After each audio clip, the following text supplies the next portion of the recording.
दोस्तों, मैं ज्ञानेंद्र सिंह आप सभी का अपने इस वीडियो में स्वागत करता हूं।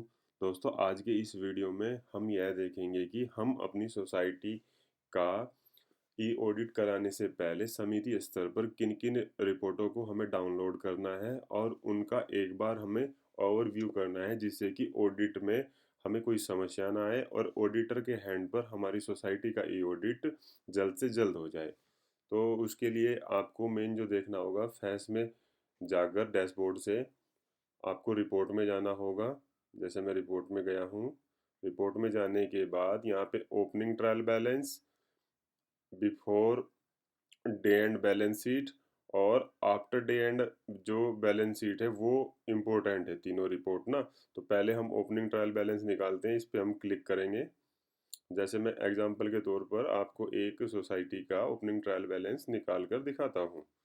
जैसे मैंने 21 का इस सोसाइटी का ओपनिंग ट्रायल बैलेंस अभी व्यू किया। तो दोस्तों, इसका ओपनिंग ट्रायल बैलेंस हमारे सामने आ गया है। इसमें हम इसके लास्ट में जाकर देखेंगे जो इसका टोटल एसेट्स और लायबिलिटी है, तो वो हमें यहाँ पे शो हो रही है।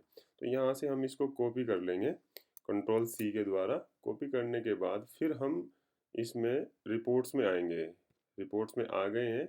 रिपोर्ट्स में आने के बाद जो हमने इसका डे एंड हम इस रिपोर्ट को सेव भी करेंगे अपने सिस्टम में, और डे एंड भी अभी हमने कर रखा है। इसके ओपनिंग ट्रायल बैलेंस मैच थे, तो एक बार हम before day and balance sheet में भी चेक कर लेंगे कि वो सभी एसेट और लायबिलिटी का जो टोटल है हमारी before day and balance sheet में वो सही आ रहा है या नहीं।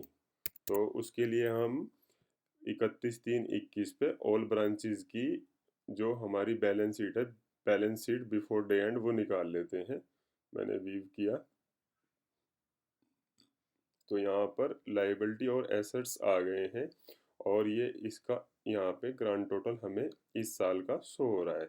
हमने वहाँ से कॉपी किया था, तो यहाँ पर कंट्रोल एफ और वी के द्वारा एक बार हम उसको पेस्ट करेंगे अमाउंट को, वो यहाँ पे आ जाएगा। और ये क्रॉस चेक कर लेंगे कि हमारे एसेट और लायबिलिटी दोनों में जो हमारे ओपनिंग बैलेंस का टोटल था और वही हमारी बैलेंस शीट के टोटल से मैच है। तो इस स्थिति में हम मैच कहेंगे, कोई डिफरेंस नहीं कहेंगे। तो इस सोसाइटी का क्या हुआ, अभी हमने दो रिपोर्ट निकाली, opening trial balance, balance sheet before day and, दोनों में एसेट और लायबिलिटी का टोटल मैच है। अब जैसे कि हम इसका डे एंड कर चुके हैं, तो फिर हम बैलेंस शीट भी इसकी एक बार निकाल के देखते हैं, और बैलेंस शीट भी होगी 21 पर ही। तो इस बैलेंस शीट को व्यू करते हैं। ब्रांच हमने ऑल लिया है इसमें, क्योंकि हमारी जो मैनुअल बैलेंस शीट होती है उसमें ऑल ब्रांच का डाटा होता है, इसलिए हमने मैनुअल लिया है। आप अलग अलग करके भी निकाल सकते हैं, आप सेव कर सकते हैं अपने सिस्टम में निकालने के बाद फ्यूचर में, जो कि आपके लिए मददगार होगा। अब इसमें आप देख रहे हो वो एसेट का मैंने कंट्रोल एफ और कंट्रोल वी के द्वारा यहाँ पे डाल दिया है सर्च बार में। तो ये यहाँ पे देखिए मैच हो गया है, लाइबिलिटी भी मैच हो गई है और एसेट्स भी मैच हो गया है। यदि इस स्थिति में कोई भी समिति अपना मतलब डे एंड करती है, उसके बाद डे एंड से पहले तो दो रिपोर्ट निकालेगी, ओपनिंग ट्रायल बैलेंस और बैलेंस शीट, और आफ्टर डे एंड वो ये बैलेंस शीट निकालेंगी। तीनों में एसेट और लायबिलिटी सेम होने चाहिए। तो इस स्थिति में क्या होगा दोस्तों, कोई भी सोसाइटी ऑडिटर हैंड पर पेंडिंग नहीं होगी यदि ये तीनों रिपोर्टें हमारी सेम आ रही होंगी। अभी हमारी मोस्टली सोसाइटियों में क्या हो रहा है कि हम यहाँ से ओपनिंग ट्रायल बैलेंस निकाल कर भेज देते हैं, तो वहाँ पे कुछ इश्यूज आ जाते हैं। हमें बाद में पता चलता है कि कुछ ओपनिंग ट्रायल बैलेंस के हमारे जो अकाउंट्स थे वो हमारी बैलेंस शीट में रिफ्लेक्ट नहीं हो रहे हैं, जिस वजह से वहाँ पे एसेट और लायबिलिटी का टोटल मैच नहीं है। इस स्थिति में हमें फिर दोबारा डे एंड ओपन कराना पड़ता है, उनको चेक करना पड़ता है। कोई उसमें अकाउंट ना बनाकर लेजर बना देता है, जिस वजह से वो बैलेंस शीट में रिफ्लेक्ट नहीं होता है।